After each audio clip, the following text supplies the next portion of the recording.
ইতিকাফটা যদি আপনি শেষ 10 দিন মসজিদে করতে পারেন এবং ইতিকাফে বসে অতিরিক্ত অপ্রয়োজনীয় মোবাইল টিপাটিপি বন্ধ করতে পারেন, অটোমেটিকলি আপনার রমজানকে আপনি সার্থক করতে পারবেন ইনশাআল্লাহ। কারণ যখন আপনি মসজিদে নিজেকে আবদ্ধ করে ফেলবেন 10 দিনের জন্য, আপনি যখন বাহিরে যেতে পারবেন না এবং অপ্রয়োজনে মোবাইল টিপাটিপি আপনি যখন করার অপশনটা বন্ধ হয়ে যাবে, অটোমেটিকলি আপনার তেলাওয়াত আসবে, দোয়া আসবে, আল্লাহর স্মরণ আসবে, আল্লাহর জিকির হবে এবং আপনি ভালো কাজ করতে পারবেন। এজন্য লাইলাতুল কদর পেতে হলেও ইতিকাফের কোনো বিকল্প নাই। ইতিকাফ করার জন্য মসজিদগুলোতে লটারি হওয়া দরকার। দুর্ভাগ্য আমাদের এখন ইতিকাফ করার জন্য লোক খুঁজে পাওয়া যায় না। এজন্য ভাইরা, ইতিকাফ এমন একটা আমল, যে আমল আপনি একবার করলে এটার যে তৃপ্তি, এটা অনুভব করলে আপনি আর ছাড়তে পারবেন না। আল্লাহ তাআলা আমাদেরকে ইতিকাফের এই গুরুত্ব বোঝার তৌফিক দান করুন।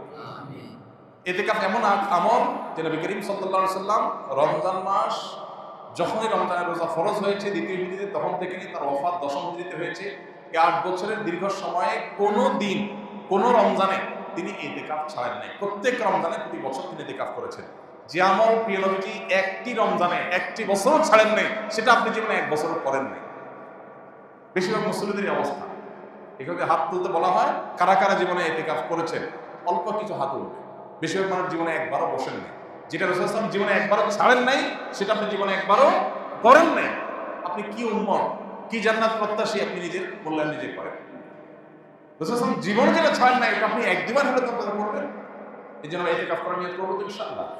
এখন থেকে বলতেছি, কারণ ইতিকাফ 20 রমজান সন্ধ্যা সূর্য ডোবার আগে আগে আপনাকে শুরু করতে হবে। তখন বললে তো আর আপনি প্রস্তুতি নিতে পারবেন না। এখন আগে থেকে বললাম, এর মধ্যে আপনি প্রস্তুতি নেন, প্রিপারেশন নেন, পরিকল্পনা করেন।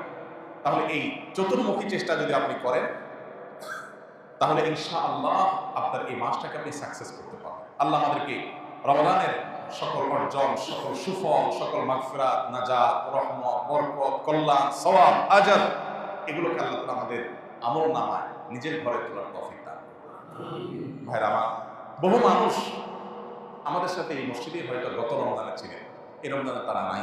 আমরা এখানে যারা বসে আছি এখন, আমি কিংবা আপনি, হয়তোবা সামনের রমজানের আগে আগে দুনিয়া থেকে আমরা চলে যাবো। সামনের রমজানে হয়তো এই মসজিদ থাকবে, আমরা অনেকেই এখান থেকে আমাদেরকে তুলে নেওয়া হবে শেষ।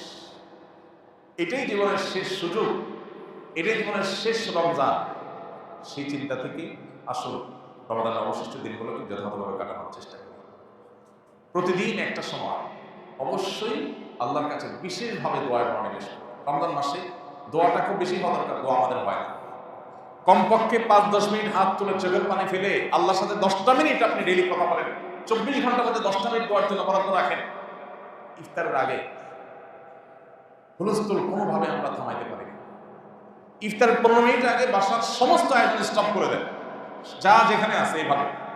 পেঁয়াজি এখনো চুলার উপরে আছে, চুলা বন্ধ করে দেন। এই পেঁয়াজি মাগরিবের পরে খাবে আজকে আর দরকার নাই, কারণ এখন এটা করতে গেলে আজকের দোয়াটা মিস হয়ে যাবে। 15 মিনিট আছে, এখন পরিবারের সময় আল্লাহর কাছে হাত তোলো। ইফতারের আগে দোয়া কবুল হয়। ভোর রাত দোয়া কবুলের সময়, ভোর রাতে উঠে আমরা মোবাইল টিপাটিপি বন্ধ হয়, ফেসবুকের নোটিফিকেশন, যুবক পোলাপানের মা বাপ চিল্লাতে মোবাইল হাত থেকে রাখে না। এরপর এসে খাবে, এমন সময় খাবে যে তার খাবারের প্লেট এক হাতে, আর এক হাতে খাবারের লোকমা, আর এদিকে মসজিদের মুয়াজ্জিনের হাতে মাইক। কম্পিটিশন চলে, কে আগে দেয়, কি মুয়াজ্জিন আগে আজান শুরু করে দেয় না, সে আগে শেষ করতে পারে। কম্পিটিশন। এটা কি সাহারি না তামাশা? শেষ সময় সাহারি করতে বলা হয়েছে, এর মানে এই না যে লাস্ট মিনিট পর্যন্ত আপনি খাবেন। নবী করিম সাল্লাল্লাহু আলাইহি ওয়াসাল্লাম সাহারি খেয়ে শেষ করে ফজর নামাজ শুরু করতেন, মাঝখানে 50 আয়াত তেলাওয়াতের মতো আনুমানিক 10 মিনিট সময় গ্যাপ থাকতো। তাহলে শেষের দিকে সাহারিতে শেষে করেন আর আগে করেন, ভোর রাতে যখন উঠেন একটু দোয়া, এটা যদি আপনি করেন ইনশাআল্লাহ বিদিনা রমজানটা আপনার কাছে প্রাণবন্ত হবে, উপভোগ্য হবে। আপনি রমজানকে ফিল করতে পারবেন। 10টা মিনিট ডেলি কাটার ব্যবস্থা করার অভ্যাস করেন, পরিবারের সব সদস্যদেরকে নিয়ে বা যার যার মতো করে সময় দেওয়া চেষ্টা করুন ইনশাআল্লাহ।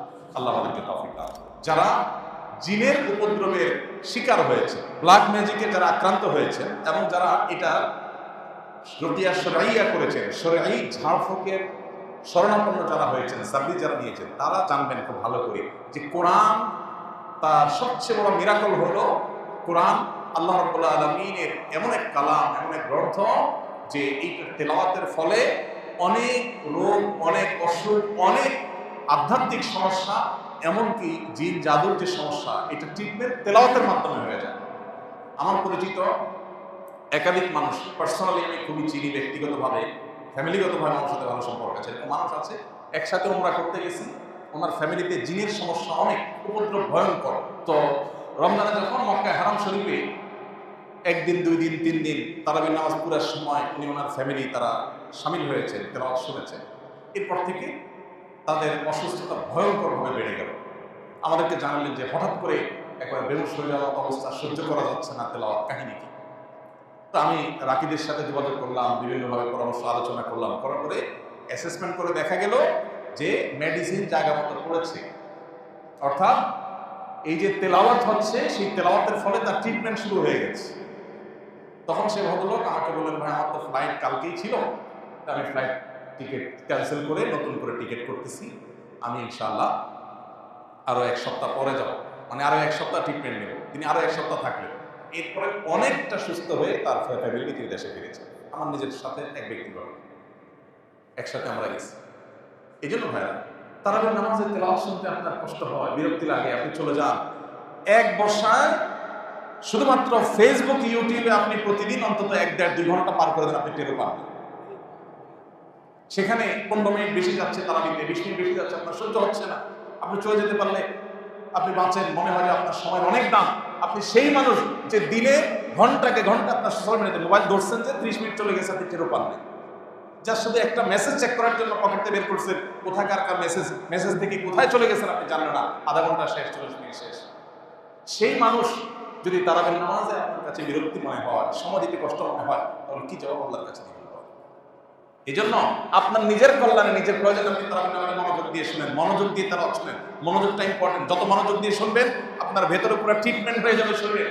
মুসলমানদের ঘরে আজকে যত অকল্যাণ, যত জিনের উপদ্রব, যত ব্ল্যাক ম্যাজিকের উপদ্রব, ঘরে ঘরে। আমাদের অফিসে ফাউন্ডেশনে 100টা ফোন যদি দিনে আসে, 100 বেশি ফোন আসে, 100টা ফোন যদি প্রতিদিন আসে, তার 80টা আসে এই ব্ল্যাক ম্যাজিকের দোষণ। ঘরে ঘরে এখন সব মানুষ টের পাচ্ছে না। অনেক বড় বড় ডাক্তার, মেডিকেল কলেজের প্রিন্সিপাল, তারা পর্যন্ত মাঝে মধ্যে সশরীরে আসেন, এসে বলেন, ভাই আমি মেডিকেল কলেজের প্রিন্সিপাল, আমি জানি এটা কোনো ফিজিক্যাল সমস্যা না, আমার ফ্যামিলিতে এই যে সমস্যা আমি দেখছি, কোনো চেক আপে কোনো কিছু ধরা পড়ছে না, দেশে বিদেশে ট্রিটমেন্ট সব করা শেষ, কিছুই ধরা পড়ছে না, রোগের কোনো প্রকার নেই, এটা অস্বাভাবিক কিছু। ঠিকই রুকিয়া করছে, সাথে সাথে আল্লাহ তাআলা ফল দিচ্ছেন। কোরআনের যদি জীবন্ত কোনো অলৌকিকত্ব দেখতে চান, তাহলে কোরআন তেলাওয়াতের মাধ্যমে কিভাবে মানুষকে আল্লাহ তাআলা ট্রিটমেন্ট করেন, এটা আপনি দেখতে পারেন।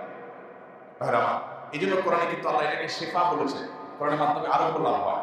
এই জন্য আমাদের রমাদানে মনোযোগ দিয়ে তারাবি শুনতে হবে, না আমাদের কল্যাণে সব যেমন হবে, আমাদের ট্রিটমেন্ট হবে, আধ্যাত্মিক ট্রিটমেন্টও হবে, আবার বিভিন্ন ধরনের এই জিন জাদু ইত্যাদি।